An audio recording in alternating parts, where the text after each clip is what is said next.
Vem cá, você já se questionou se você está salvo ou se você está fazendo certo? Você olha para outros cristãos vivendo tão alegremente e estando tão confiantes da sua salvação, enquanto você está com dificuldades de se manter como um bom cristão, ou simplesmente só quer saber como eu consigo atingir essa paz, essa alegria, essa confiança? Às vezes nós podemos cair na obsessão de sempre querer ser perfeito e fazer todas essas coisas todos os dias, achando que somos mais dignos de ir para o céu fazendo tudo isso. Ou que quando não conseguimos fazer tudo isso, nós somos menos dignos. Ou ao contrário, ficamos perdidos tentando fazer uma coisa e depois outra sem saber direito. E eu falo isso porque eu mesmo já estive nessas situações, e eu vim mostrar que o significado do Evangelho para as nossas vidas é simples. Afinal, por que Deus iria complicar a salvação dos seus filhos, que Ele tanto ama? Mas muitos não entendem isso. Por isso eu vou falar em cada parte como a simplicidade do Evangelho se aplica a todos.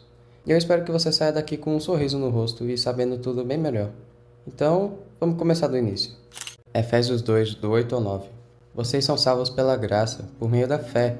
Isso não vem de vocês, é uma dádiva de Deus. Não é uma recompensa pela prática de boas obras, para que ninguém venha se orgulhar. A graça é basicamente ter o que você não merece. Todos nós pecamos e por isso merecemos ser julgados e condenados. Porque Deus, sendo perfeitamente bom e santo, Ele criou um mundo perfeito, pretendendo o bem, e Ele nos deu livre-arbítrio para escolhermos amá-lo e fazermos o bem que Ele pretendeu. Senão, não seria amor verdadeiro. Mas o homem, ou melhor, nós, usamos esse livre-arbítrio para fazer o mal, escolhemos pecar, e isso vai completamente contra o que Deus pretendeu ao mundo. E Ele tem raiva desse pecado, porque Ele é bom e criou um mundo bom, e por isso merecemos ser condenados. É como se a gente estivesse em um tribunal, diante de um juiz completamente justo, logo após cometermos crimes dignos de pena de morte. Esse juiz justo é Deus, e Ele deve nos condenar por conta desses crimes que cometemos, que são os pecados. E Deus, sendo o juiz perfeito e justo, Ele não pode simplesmente te perdoar e te deixar um aviso. Não, tem que existir uma punição. Em Romanos 6,23 fala justamente: o salário do pecado é a morte. Mas é aqui que a graça entra. O preço que precisava ser pago pelos nossos pecados, Deus pagou pela morte de Jesus na cruz. Ele enviou aqui na terra o seu único filho, Jesus. Ele veio como homem e viveu uma vida perfeita, sem cometer nenhum pecado. Ele, o único que não merece condenação, tomou todos os nossos próprios pecados em si mesmo e recebeu a ira de Deus por todos os nossos pecados.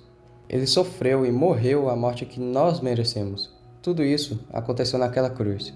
Voltando ao tribunal, Jesus, o único inocente, o único que não merece a pena de morte, Ele mesmo se ofereceu para pagar a nossa pena de morte e nos salvou da condenação. Ele nos fez justos porque o débito já foi pago com a própria vida dele. Ele fez isso porque Ele nos ama tanto que não quer passar a eternidade sem nós. E depois de tudo isso, no terceiro dia, Ele ressuscitou, derrotando os nossos pecados, o diabo e a morte de uma vez por todas. E agora, se você tiver fé nisso, tiver fé que Jesus é seu Senhor e o seu Salvador, o único capaz de te dar vida e te libertar do pecado, você será salvo. E uma vez que você segue e entrega a sua vida a Jesus por conta dessa fé e começa naturalmente a amar aquele que te amou primeiro, a sua vida vai mostrar frutos, e esses frutos são evidências da sua salvação. Essa aqui é a boa notícia da salvação de Jesus Cristo, e agora eu vou mostrar por meio de alguns pontos o que isso significa para a nossa vida. Nós não merecemos. Deixa eu ser direto. Nós nunca, jamais, em hipótese alguma, vamos ser dignos de ir para o céu. Nós não merecemos isso. E nós nunca vamos merecer por todas as coisas boas que fazemos, ou pelo quanto que estudamos a Bíblia ou oramos.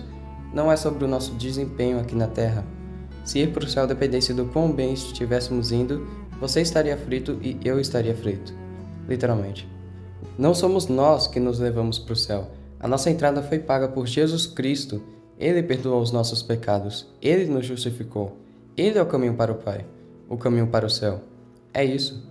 Quando você confia nas suas próprias obras, você está dizendo que a morte de Jesus Cristo na cruz não foi suficiente. Quando a verdade é justamente o contrário. A morte de Jesus Cristo na cruz pagou tudo. Já está consumado. O que Jesus fez naquela cruz, o seu sacrifício, isso é o que nos leva para o céu.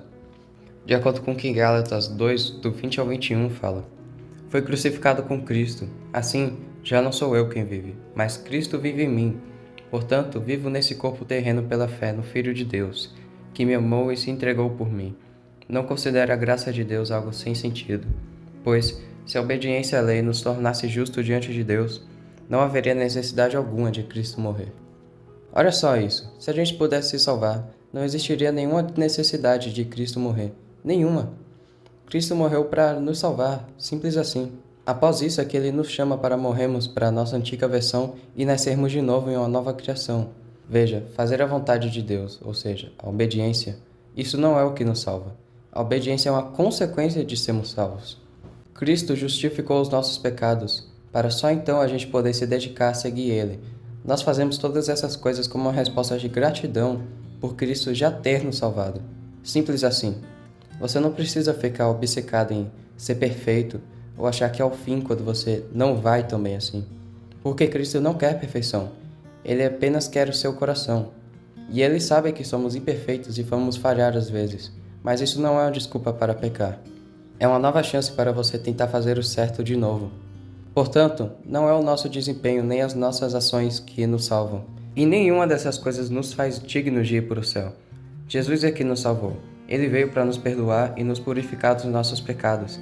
Ele faz a gente poder ir para o céu mesmo a gente não merecendo, porque Ele já pagou tudo. A nossa resposta em amor por essa salvação de Jesus é justamente as nossas ações, as nossas obras. É aí que entra ler a Bíblia, orar, ir para a igreja, amar os outros. Quando alguém tem fé na salvação de Jesus, essa pessoa não simplesmente olha para tudo que Jesus fez por ela e diz: "Ah, legal". Não. A Bíblia mostra que a reação imediata dessa pessoa é amor. E esse amor cria o desejo nessa pessoa de agradar o Senhor, que amou tanto ela e deu a sua vida para a salvar. E por conta disso, essa pessoa se arrepende dos seus pecados e procura obedecer e guardar os seus mandamentos. Entende? A obediência não salva, ela é uma evidência da sua salvação, fruto do amor que essa pessoa tem por Jesus, que a salvou. Olha só o que 1 João 2, do 2 ao 6, diz: Ele mesmo é o sacrifício para o perdão de nossos pecados, e não apenas de nossos pecados, mas dos pecados de todo o mundo. E sabemos que o conhecemos se obedecemos a seus mandamentos. Se alguém diz: "Eu o conheço", mas não obedece a seus mandamentos, é mentiroso e a verdade não está nele. Mas quem obedece à palavra de Deus mostra que o amor que vem dele está se aperfeiçoando em sua vida. Desse modo sabemos que estamos nele. Quem afirma que permanece nele deve viver como ele viveu. Esse versículo fala sobre Jesus.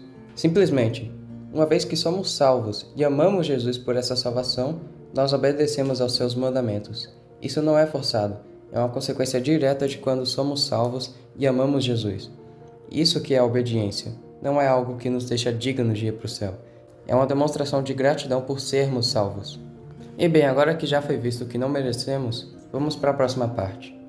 Os dois extremos. Nós somos salvos pela fé que Jesus perdoou nossos pecados, morrendo no nosso lugar e ressuscitando. Mas esse perdão não é um motivo ou uma desculpa para continuarmos pecando.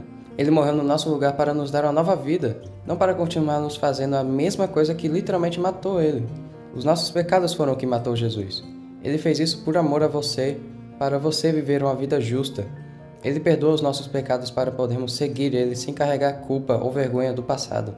E Jesus promete te dar uma nova vida depois disso. Não um passe livre para pecar à vontade.